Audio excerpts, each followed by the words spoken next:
Ok. Muito bem, gente. Vamos nós aí para mais uma aula de Direito Penal. Nós estamos falando de crimes contra o patrimônio. Na aula passada, nós encerramos crime de roubo, correto? E agora, na aula de hoje, nós vamos tratar das três modalidades do delito de extorsão. Extorsão também é um crime contra o patrimônio. É um delito contra o patrimônio, mas que apresenta aquelas duas figuras que nós já vimos, né, duas ou mais, aquela circunstância de não ferir apenas o bem jurídico principal, é o patrimônio, são crimes contra o patrimônio, só que, eventualmente, para o cometimento desse delito, nós temos outros bens jurídicos afetados, como a liberdade, a integridade física, ou até mesmo a vida. Daí porque são delitos que atingem mais de um bem jurídico. Mas vamos lá. Vou projetar aqui para vocês. Qualquer questionamento, fiquem à vontade.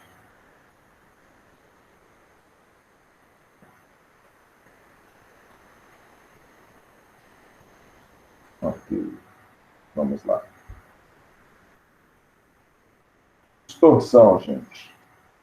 O delito de extorsão está previsto no artigo 158. 158. 157, nós vimos por último, é o delito de roubo. O delito de extorsão está na sequência. 158. E, na verdade, nós vamos ver aqui na descrição típica que a extorsão ele se assemelha muito ao roubo. Ele se assemelha muito ao roubo.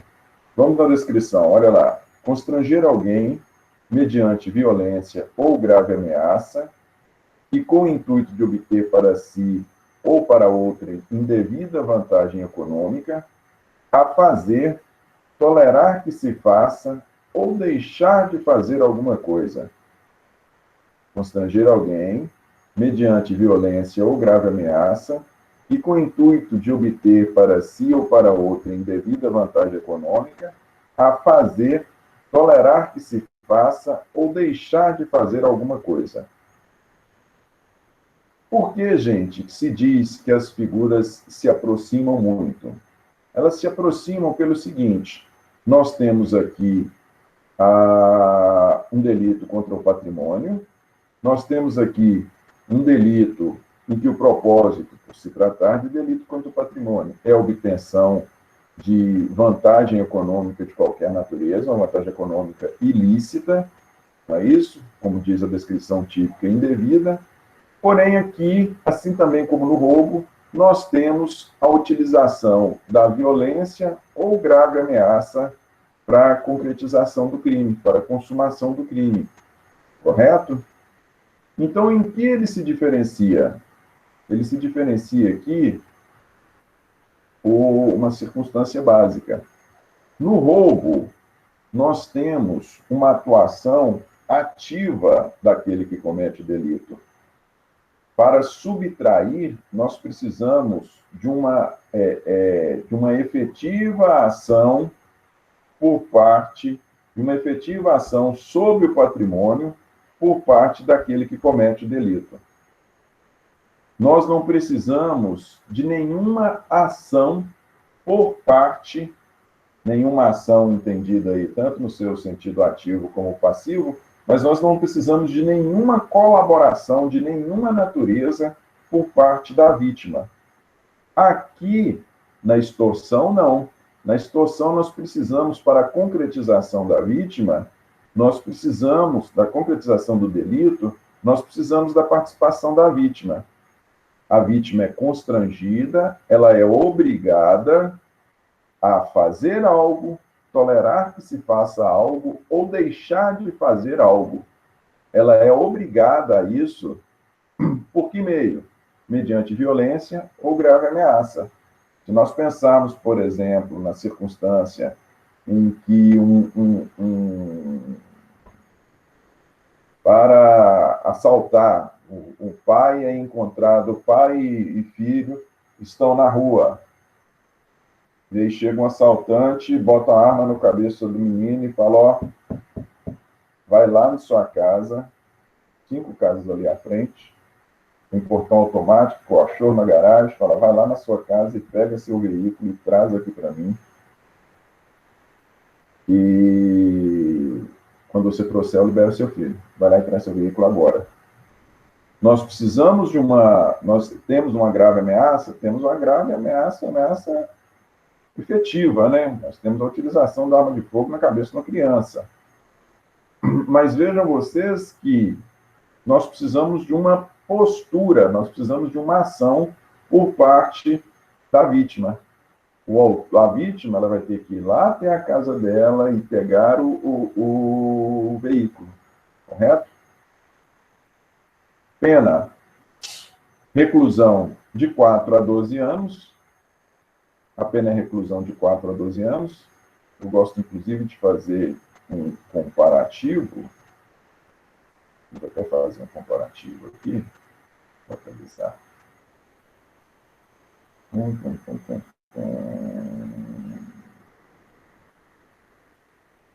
A mesmíssima pena? Não. No roubo, é de 4 a 10.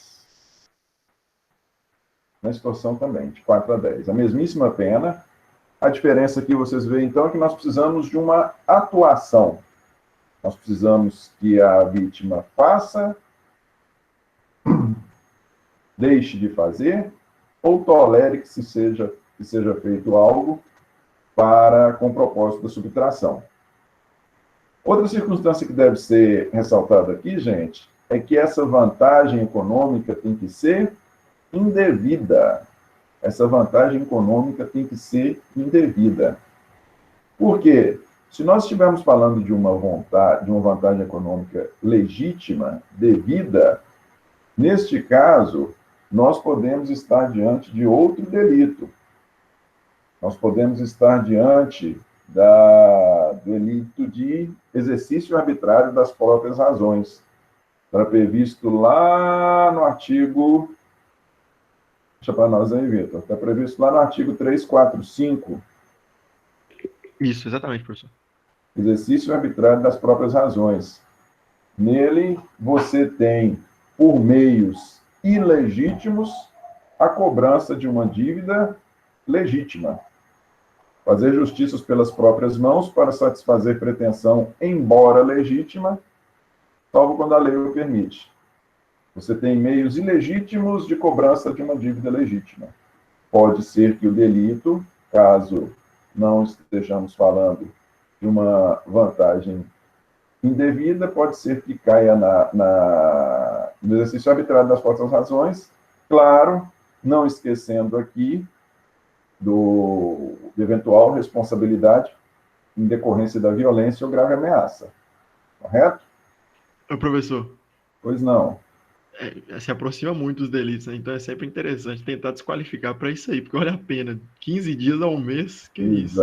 Exatamente. É muito melhor você tentar desqualificar e tentar, já que nós estamos falando agora até de estupro culposo, né? Tentar meter a favor do seu cliente um delito de ameaça e exercício arbitrário das próprias razões, ou lesão corporal leve e exercício arbitrário das próprias razões, né? Convém trabalhar essa ideia, que a dívida é devida. Como é que o pessoal falava? Antigamente, tinha contrato, não, né? Você fazia o acordo, era na palavra. A dívida é legítima. Nós combinamos que seria pago. Enfim. Então, sujeito ativo pode ser qualquer pessoa pode cometer este delito, e da mesma forma podem ser vítimas desse delito qualquer pessoa, sujeito ativo e sujeito passivo. Não se exige nenhuma qualidade especial para o cometimento do delito de extorsão. Elemento subjetivo é sempre o dolo, não existe o crime na modalidade culposa, e mais do que isso, nós temos um dolo específico constante na descrição típica, olha lá, com o intuito de obter para si ou para outro vantagem econômica. Nós precisamos deste propósito específico, Nós precisamos desse propósito específico para falar do delito de extorsão, da propósito de obtenção de vantagem econômica, não é? Objetos material e jurídico. Objeto material é a pessoa sobre a qual é exercida a violência ou grave ameaça. E os objetos jurídicos, protegidos por meio da descrição típica, são a integridade, a liberdade, a integridade física e, por óbvio, o patrimônio. Nós estamos falando de crimes contra o patrimônio. Correto? Dentro da classificação, gente, como dissemos, é um crime que pode ser cometido por qualquer pessoa e em face de qualquer pessoa. Em razão disso, é um crime comum. Por mais que nós tenhamos, por mais que o crime seja cometido com o propósito ou intuito de obter para si ou para outro em vantagem econômica, por mais que tenha este propósito de obtenção de vantagem econômica, ele é um crime formal. Nós não precisamos, para a sua consumação, nós não precisamos da efetiva obtenção da vantagem econômica. Nós mais vamos, logo à frente aqui, vamos fazer referência a isso. Não precisa a obtenção da vantagem econômica, basta constranger uma pessoa, obrigar-lhe a fazer algo que ela não quer, mediante violência e grave ameaça, com o propósito de obter vantagem econômica. Isso já é suficiente para a configuração do crime. Por isso se diz que é um crime formal. É um delito de forma livre. Esse constrangimento, essa grave ameaça pode ser feito por qualquer forma. Por óbvio, é um delito comissivo. Não dá para se pensar em constrangimento por meio de violência ou grave ameaça de forma omissiva. É um delito instantâneo, a conduta não se estende no tempo, a execução não se estende no tempo. É um delito de dano, o bem jurídico, patrimônio. E aqui é interessante, né, gente? Aqui é interessante. Vejam vocês. Trata-se de crime contra o patrimônio. Se é crime contra o patrimônio, em tese, nós teríamos que falar, bom, se é um crime de dano, e ele é um crime de dano, o bem jurídico não é somente ameaçado, mas se ele é um crime de dano, então, para sua configuração, teria que ter a diminuição patrimonial da vítima. Não necessariamente. Mas é porque aqui nós vemos protegidos, não é apenas ele se encontra dentro da previsão legal de crimes contra o patrimônio. Porém, o bem jurídico protegido no crime de extorsão não é apenas o patrimônio. Como disse, nós temos integridade física, nós temos a liberdade, né, da pessoa fazer o que quiser ou não fazer. Esses bens jurídicos, pode ser que o crime de extorsão ele se consume sem ofensa ao patrimônio. Pode haver apenas um perigo ao bem jurídico patrimônio. Mas para a sua configuração, necessariamente nós precisamos de ofensa aos bens jurídicos, integridade física ou liberdade, porque para o cometimento tem que ser mediante violência ou grave ameaça. Beleza? Por isso se diz, se trata de um delito de dano.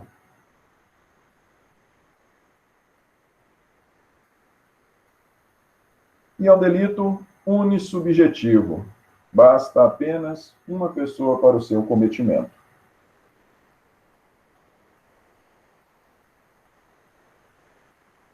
E aqui nós temos algumas observações. No que diz respeito à causa de aumento, ele é um delito que apresenta uma causa de aumento específica. Olha lá, parágrafo 1º.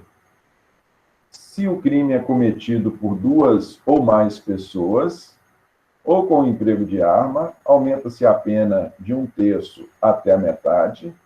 Vejam vocês que, quando nós estamos falando em concurso de pessoas, quando é cometido por 2 ou mais pessoas, não se faz qualquer distinção se estamos aqui falando de coautores ou de autor e partícipe. Então, essa causa de aumento pode ser aplicada ainda que estejamos falando de autor e partícipe. A causa de aumento, ela ainda faz referência a emprego de arma, ela não traz a descrição de que se trata de arma de fogo. Então, essa causa de aumento, ela pode ser aplicada como arma de fogo? Sim, ok, mas também se a gente estiver falando de uma faca, de um punhal, qualquer outra arma, ou até mesmo, né, se a gente pensar num bastão daqueles pedaços de porrete bem arrumado,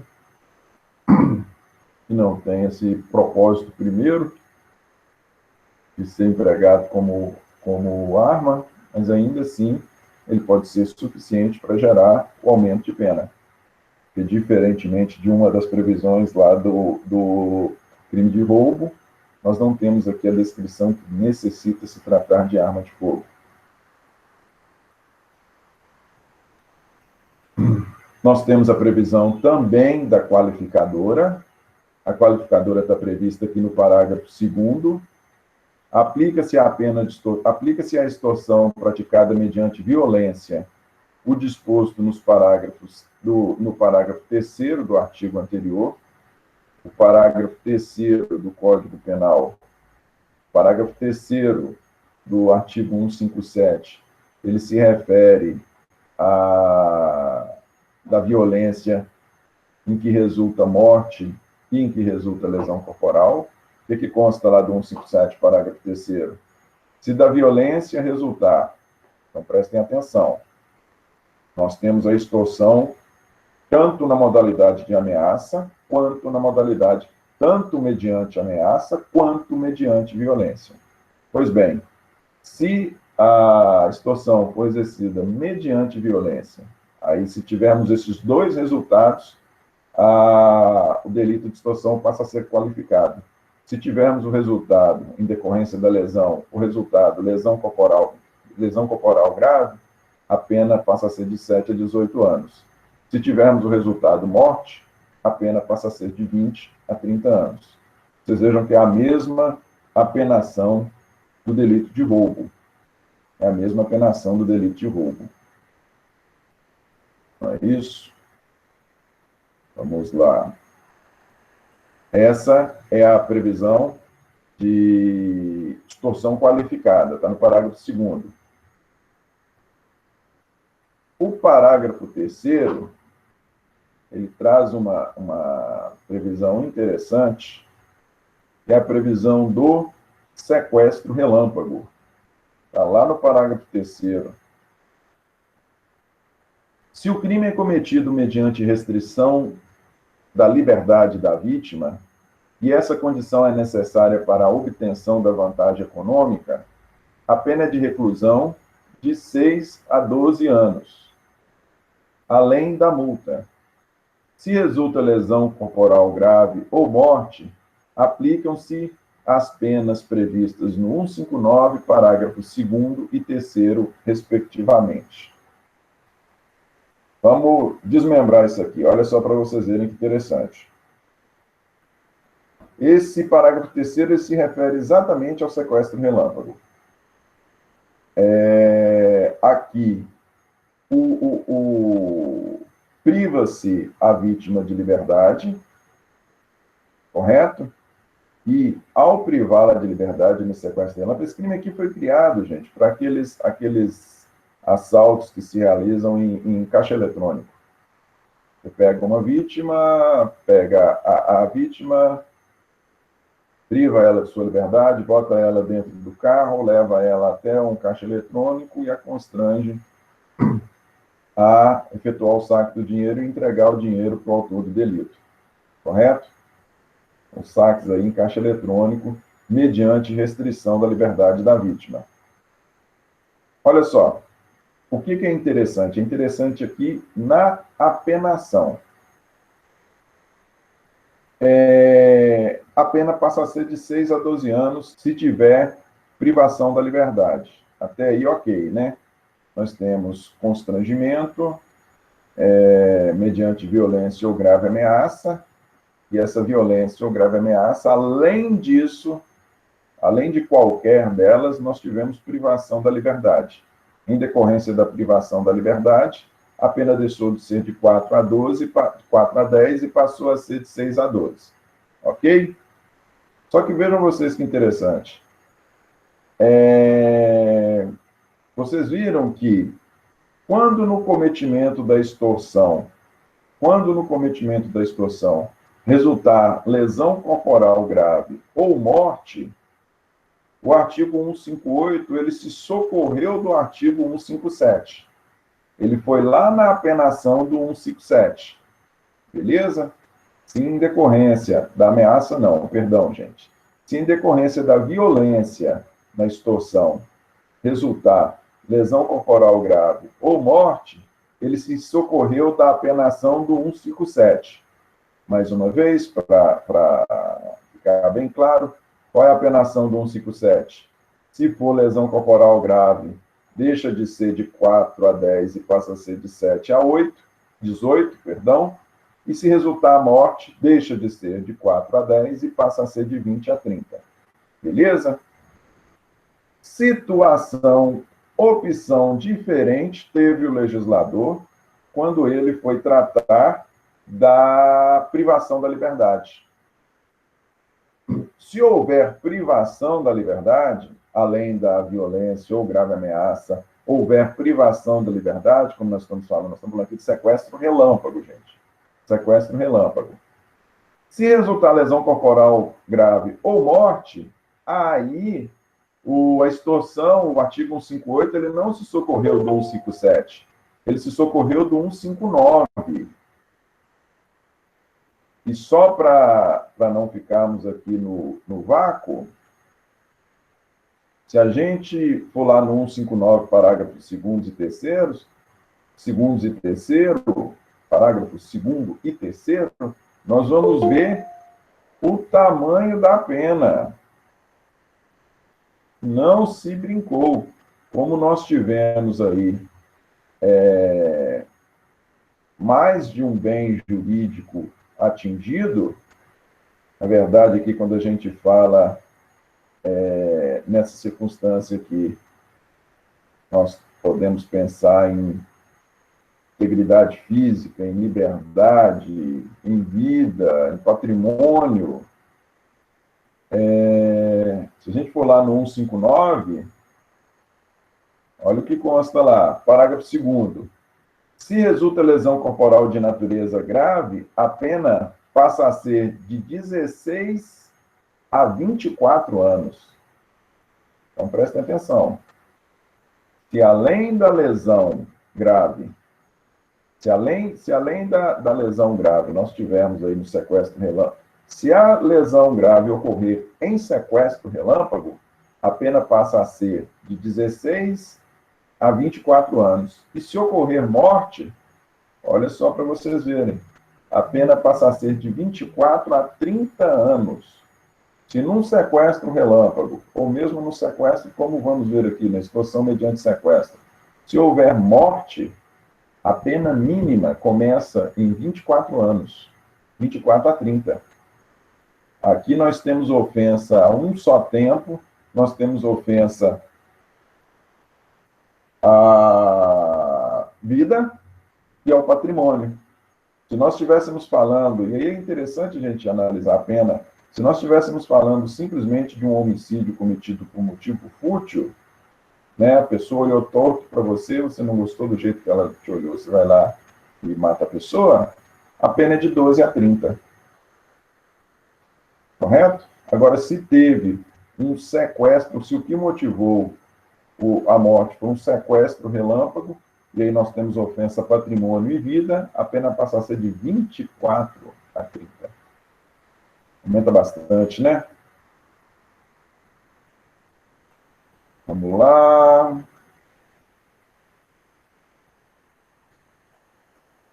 Assim, sobre a consumação já falamos.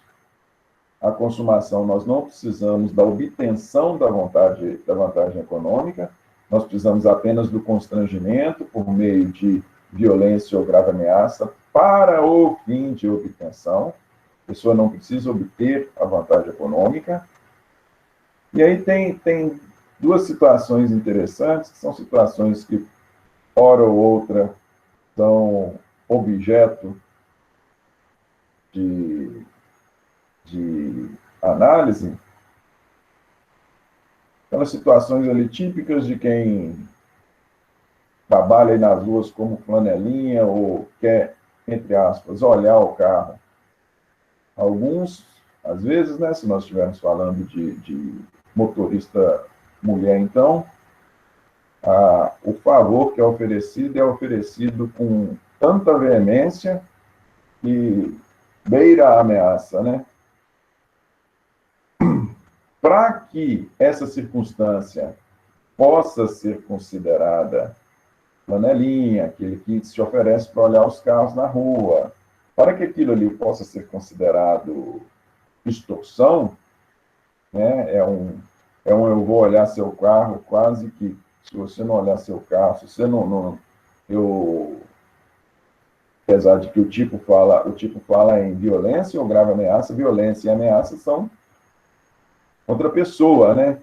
Mas ainda assim, se a pessoa se sentir constrangida, ameaçada, em razão da postura, do flanelinha, daqueles que oferecem para olhar veículo, essa ameaça tem que ser uma ameaça muito efetiva e muito séria, ameaça realmente de um mal grave, porque, caso contrário, o delito não se configura. Por mais que a pessoa possa ficar constrangida em razão da abordagem, da forma da abordagem, a ameaça tem que ser uma ameaça muito clara, muito efetiva, para numa situação como essa se falar em extorsão. Beleza? E uma outra circunstância que também não configura o delito, não faz com que o delito seja configurado, é suposta alegação de ingresso com ação judicial. Aquela velha ameaça, você vai ser processado. Se não me pagar X, eu vou te processar. Essa ameaça de processo,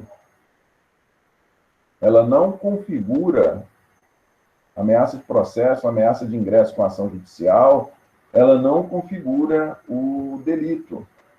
Até mesmo porque nós sabemos muito bem que uma coisa é o direito pretendido por meio da ação penal, da ação civil, da ação judicial de qualquer natureza. Outra coisa absolutamente diferente é o direito de ação. O direito de ação todos nós temos. Enrolado aquele princípio, nenhuma lesão ou ameaça de direito será subtraída da apreciação do Poder Judiciário. O direito de ação todos nós temos. Então, entre aspas, a ameaça de processar alguém sob o fundamento de que, se assim não fizer, se não efetuar o pagamento, vai ser processada, não configura delito de extorsão. Ok? Outra figura, também, essa aqui é também na qualidade de extorsão. Aqui é a figura da extorsão mediante sequestro. Aqui complica um pouquinho mais. Olha lá. Sequestrar pessoa com o fim de obter para si ou para outrem qualquer vantagem como condição ou preço do resgate. Sequestrar pessoa com o fim de obter para si ou para outrem qualquer vantagem como condição ou preço pelo resgate. Olha só, gente. Aqui também, essa é uma modalidade de extorsão. Nós já vimos o crime de sequestro. O sequestro, o que você tem no sequestro? Você tem a privação da liberdade, né? A circunstância, a particularidade que apresenta o crime de extorsão mediante sequestro é que aqui nós temos a privação da liberdade com o propósito específico de obtenção de vantagem. Há duas correntes no que diz respeito à vantagem de que natureza? Porque a extorsão, o delito de extorsão, ele é claro, né? Com o intuito de obter para si ou para outra indevida vantagem econômica. Já o delito de extorsão mediante sequestro, ele não fala de, quando ele diz preço do resgate, ele está falando de que maneira, ele não está falando necessariamente, quando ele fala condição ou preço, ele não está falando necessariamente em questão econômica. Porém, como disse para vocês, nós temos dois entendimentos. Um que necessariamente tem que ser vantagem econômica e outro que não necessariamente. A corrente preponderante é a que entende, sim, que para quando a privação da liberdade tem como condição a obtenção de vantagem econômica para a configuração do delito de extorsão mediante sequestro, nós precisamos do fim específico de obtenção de vantagem econômica. Beleza? Mas que outra vantagem poderia ser essa, professor? Pois é. Porque se a gente for pensar, nós podemos ter vantagem econômica, mas podemos ter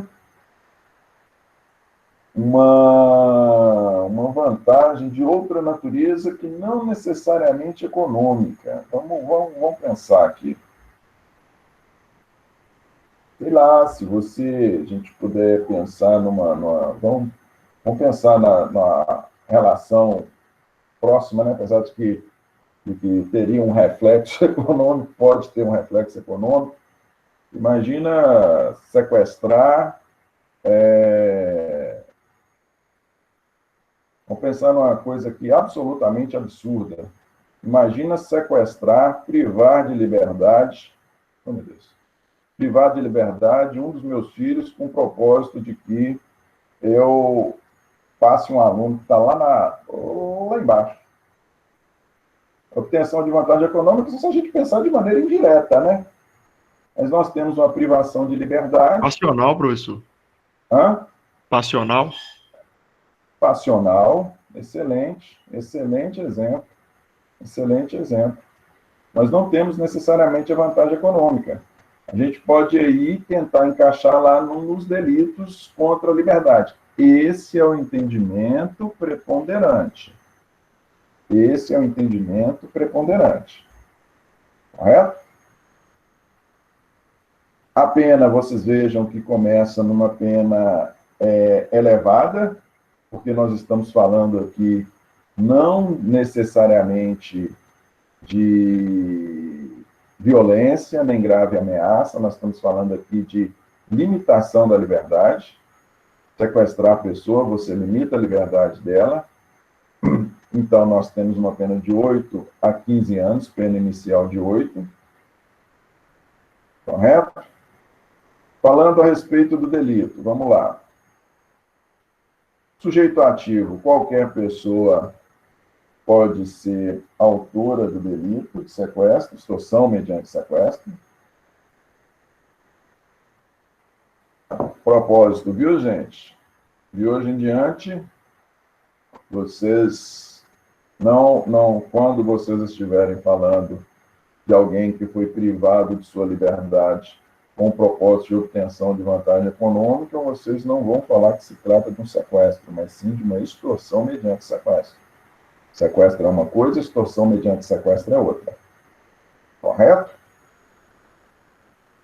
O elemento subjetivo é o dolo, não existe o delito na modalidade culposa, e mais do que isso, É o dolo específico da obtenção da vantagem, conforme entendimento majoritaríssimo, vantagem econômica. Beleza? O objeto material é a pessoa que tem a sua liberdade privada. E o objeto jurídico, aqui no caso protegidos, é tanto o patrimônio quanto a liberdade. Que no caso a liberdade, né? A pessoa tem sua liberdade tolhida. Os bens jurídicos aí é a liberdade e patrimônio. Dentro da classificação do delito, trata-se de um delito comum, pode ser cometido por qualquer pessoa e contra qualquer pessoa, não se exige nenhuma qualidade especial. É um crime formal. Por que ele é um delito formal? Ele é um delito formal que, por mais que esteja previsto na sua descrição típica que a conduta foi com o propósito, com o fim de obter para si ou para outro qualquer vantagem, por mais que haja este propósito específico na conduta de sequestrar alguém, não se faz necessária a obtenção da vantagem. Basta a limitação da liberdade da pessoa com este propósito aqui para estar configurado o delito de extorsão mediante sequestro. Por isso que se diz que é um delito apenas formal. É um delito de forma livre, essa privação da liberdade pode ser das mais diversas naturezas. Delito comissivo, não há como se pensar no sequestro de alguém por uma conduta omissiva. É um delito de dano, e aí, mais uma vez, eu faço a mesmíssima observação com relação à extorsão prevista lá no 158, né? Por mais que nós tenhamos, por mais que para a sua configuração, por mais que para a configuração de extorsão mediante sequestro, baste a ameaça ao bem jurídico patrimônio, nós não precisamos da efetiva obtenção da vantagem econômica, basta a efetiva, basta a ameaça.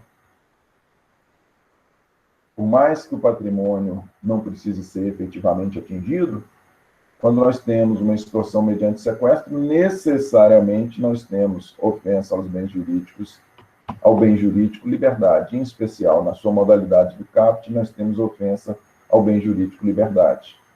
Ok? É um delito permanente, enquanto a pessoa estiver com a sua liberdade privada. O delito ele está sendo executado, então as pessoas que estão o cometendo podem ser presas em flagrante a qualquer momento. E é um delito unissubjetivo, pode ser cometido por apenas uma pessoa. Correto? Olha só, gente, nós temos a previsão aqui, diferentemente do 158, no 158, na situação normal, nós temos causas de aumento. Aqui no 159, nós não temos causas, nós temos causas de aumento, não, nós temos previsões apenas de figuras qualificadas. E cada qualificador é interessante, faz com que a pena seja um pouco maior. A pena do caput é de 8 a 15, beleza? Agora, se o sequestro, quando eu falei para vocês do sequestro relâmpago configura lá extorsão na modalidade qualificada. Extorsão simples, né? Digo, extorsão, o delito de extorsão, configura o 158 qualificado. Aqui não, aqui a privação de liberdade ela não é por tão pouco tempo. Não é como no sequestro relâmpago. Não existe uma conta matemática para isso não, mas seria a privação da liberdade da pessoa no sequestro relâmpago pelo tempo suficiente para se chegar até o banco, por exemplo, efetuar o saque do dinheiro e pronto. É esse o tempo. Se durar mais do que isto, e aí é importante a gente estar ciente, se durar mais do que o necessário para a obtenção desta vantagem econômica, se não estivermos falando de sequestro relâmpago, aí sim nós já caímos na figura da extorsão mediante sequestro. Na figura da extorsão mediante sequestro, da modalidade do caput, de 8 a 15. Por quê? Porque se essa privação da liberdade, se a privação da liberdade foi por período superior ao tempo necessário para efetuar o saque, por exemplo, porém foi por período inferior a 24 horas, nós vamos ter o delito de extorsão mediante sequestro na modalidade do caput. Porém, se a privação da liberdade foi superior a 24 horas, aí nós caímos na primeira das causas, na primeira das qualificadoras das motivação, na primeira da motivação das qualificadoras. Olha lá o parágrafo 1º. Se o sequestro dura mais de 24 horas, se o sequestrado é menor de 18 ou maior de 60, o crime, ou se o crime é cometido por quadrilha ou bando, a pena de reclusão de 12 a 20 anos. Então, o que nós temos? Se durar mais de 24 horas, se a vítima for menor de 18, se tratar de pessoa idosa, ou se for cometido por bando ou quadrilha, em qualquer dessas circunstâncias, nós teremos um delito na sua forma qualificada do parágrafo 1º, com a pena de 12 a 20 anos. Deixa de ser de 8 a 15 e passa a ser de 12 a 20. Se resultar lesão corporal grave, a pena ainda é uma figura qualificada e a pena é maior. A pena passa a ser de 16 a 24 anos.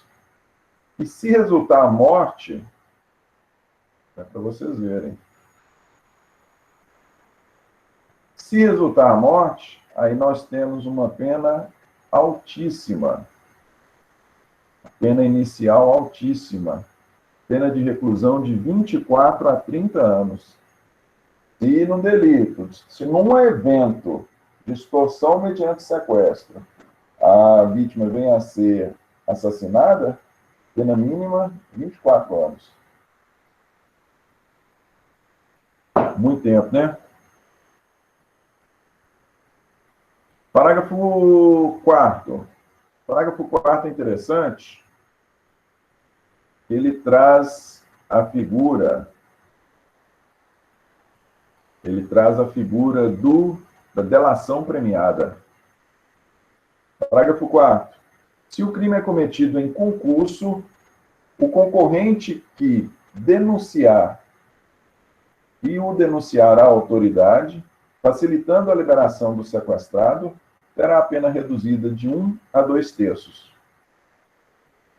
Então, veja, se nós tivermos um delito cometido em concurso de pessoas, uma extorsão mediante sequestro cometido por meio de concurso de pessoas. É interessante que o parágrafo 4º aqui, para a delação premiada, ele estabeleceu como condição a liberação do sequestrado. Óbvio, nós teremos o fornecimento de informação por parte de um dos coautores.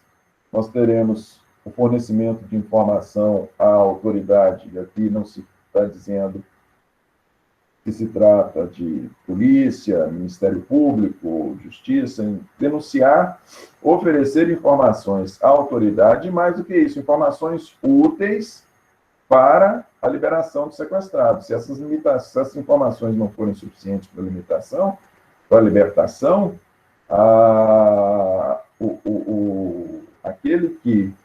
o delator ele não terá a sua pena reduzida. Se faz necessário que ele traga informações e que essas informações facilitem a liberação do sequestrado. Por que é importante fazer essa observação? Porque vejam vocês que o parágrafo 4º, ele não condiciona a obtenção do benefício legal nem a identificação dos coautores, nem a efetiva obtenção de provas para a condenação dos coautores. Não pede nem identificação, nem apontamento de provas suficiente para condenação.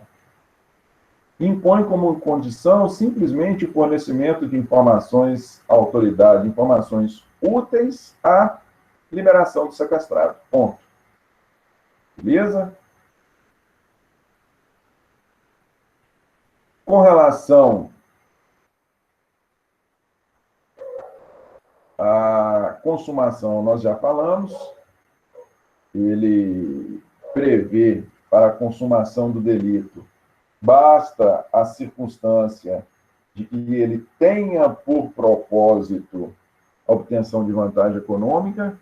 Nós precisamos de limitação de liberdade, sequestro. Nós precisamos do sequestro, ou seja, da limitação da liberdade, com o propósito de obtenção de vantagem econômica. Nós não precisamos que necessariamente ocorra a obtenção dessa vantagem, correto? A consumação do delito, ela se dá quando nós temos a privação da liberdade com este propósito. Por fim, gente, a última modalidade de extorsão prevista no Código Penal são 3: extorsão, extorsão mediante sequestro e extorsão indireta. Essa prevista aqui no artigo 160. Extorsão indireta. Como é que consta lá na descrição típica? Exigir ou receber como garantia de dívida, abusando da situação de alguém, documento que pode dar causa a procedimento criminal contra a vítima ou contra terceiros. Terceiro, pena reclusão de 1 a 3 anos e multa. Vocês vejam aqui que, vamos para a leitura novamente, exigir ou receber como garantia de dívida, abusando da situação de alguém, documento que pode dar causa a procedimento criminal contra a vítima ou contra terceiro, reclusão de 1 a 3 anos e multa. É sempre interessante, para fins de análise de pena, a gente olhar a descrição. Nós estamos aqui ainda falando de extorsão, correto? Nós ainda estamos falando de extorsão, mas aqui, vejam vocês, nós não temos ofensa ao bem jurídico liberdade, nós não temos ofensa ao bem jurídico integridade física, ao bem jurídico vida. Em razão disso, nós temos, sim, a previsão de um delito de extorsão, de uma conduta que configura a extorsão, porém, nós temos aqui a pessoa simplesmente sendo obrigada, né, de maneira indireta, que fala extorsão indireta, sendo obrigada a fornecer um documento que pode gerar contra si um procedimento criminal. Em razão disso, por não termos ofensa aos outros bens jurídicos, a pena é muito menor, né? A pena é só de 1 a 3 anos. A pena é muito menor, porque nós não temos aqui ofensa aos bens jurídicos, liberdade, integridade física, ou mesmo vida, como falamos em algumas circunstâncias aqui, da extorsão mediante sequestro ou extorsão. Beleza? Agora veja, exigir ou receber como garantia de dívida, abusando da situação de alguém, documento que pode causar procedimento criminal contra a vítima ou contra o terceiro. Aqui é aquela situação típica de quem recebe cheque sem fundo. Recebe o cheque sem fundo como garantia de pagamento futuro, já está sabendo que a cheque não tem. Aquele que deve, ele não tem fundos para o cheque, cai o cheque quando o cheque for compensado, mas ainda assim a pessoa recebe, o credor, né, recebe esse documento, e esse documento, em razão da ausência de fundos, pode gerar contra a vítima da extorsão indireta, devedora aqui no evento, pode gerar contra ela a instauração de um procedimento criminal. Qual procedimento criminal? Procedimento criminal por emissão de cheque sem fundo. Ok? Sujeito ativo. Aqui é interessante, porque neste delito aqui, nós precisamos de uma especial condição do sujeito ativo e do sujeito passivo. Quais são as especiais condições? Só pode ser sujeito ativo quem é credor de uma dívida, só pode ser sujeito passivo quem é devedor desta dívida, e vocês vejam que a lei não faz qualquer referência à circunstância da dívida ser legítima ou não. Então, nós podemos estar falando tanto de uma dívida legítima quanto de uma dívida ilegítima, mas nós precisamos estar diante de um credor na qualidade de sujeito ativo e de um devedor na qualidade de sujeito passivo. O elemento subjetivo também aqui é dolo, não temos a possibilidade de cometimento desse delito a título de culpa. Objeto material e objeto jurídico. Objeto material é a liberdade, teríamos aqui a liberdade? Não, nós temos aqui o patrimônio, né? E é interessante que mais do que isso, nós não deixamos de ter uma forma de constrangimento, é uma extorsão indireta. A pessoa se vê ameaçada, o objeto material é a pessoa sobre a qual se exerce a conduta, não tem dúvida. O objeto jurídico, nós estamos falando aqui de delito contra o patrimônio, mas o interessante, vejam vocês, que o bem jurídico protegido, aqui nós estamos falando da emissão de um documento, e este documento, no nosso exemplo aqui, ele pode gerar um processo criminal contra a vítima ou contra terceiros. Nós podemos falar aqui em liberdade, mas não na liberdade corporal, né? Nós estamos aqui falando de liberdade corporal. Podemos estar falando de liberdade de decisão, porque a pessoa, ela tem a sua autonomia, de certa forma, tolhida, na medida em que ela tem que fornecer esse documento como garantia de dívida.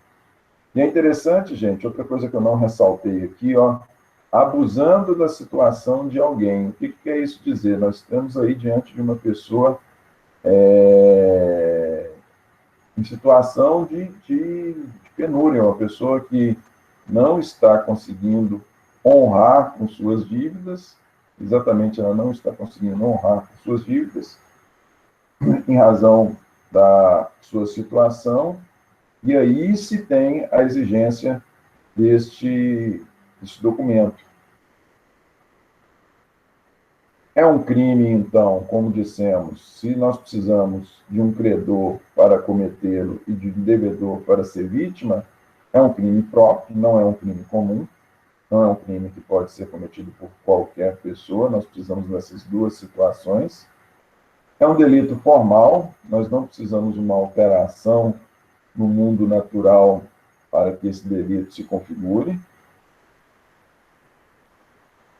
É um delito de forma vinculada à descrição típica.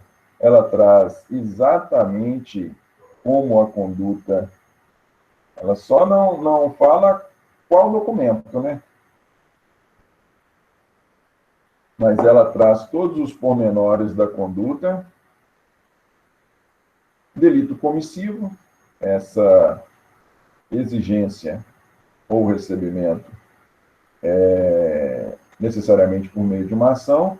Delito instantâneo, conduta não se prolonga no tempo, diferentemente do que nós acabamos de ver, extorsão mediante sequestro, que é um delito permanente. É um delito de dano, e é um delito, nós temos o dano aqui à liberdade da pessoa, não é isso? E é um delito unissubjetivo, pode ser cometido por apenas uma pessoa, correto? Gente, Com a extorsão indireta, nós fechamos as 3 modalidades de delito de extorsão. Nós temos a extorsão, extorsão mediante sequestro e extorsão indireta. Isso. A partir do delito 161, nós temos vai ficar para a nossa próxima aula. Nós vamos ver delito, na nossa próxima aula nós vamos ver usurpação e delito de dano. Isso. E na seguinte nós falamos de apropriação indébita. Então, na aula próxima, nós vamos falar de usurpação e dano. Para na aula seguinte, falarmos de apropriação indébita, que é um delito mais pormenorizado. Beleza? Aqui. Então, hoje nós encerramos aqui, gente. Alguma observação, algum questionamento? Não?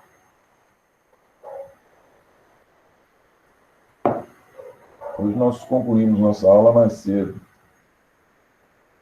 Então, uma boa noite para vocês. Até... que dia? Na quarta-feira. Até segunda próxima. Beleza?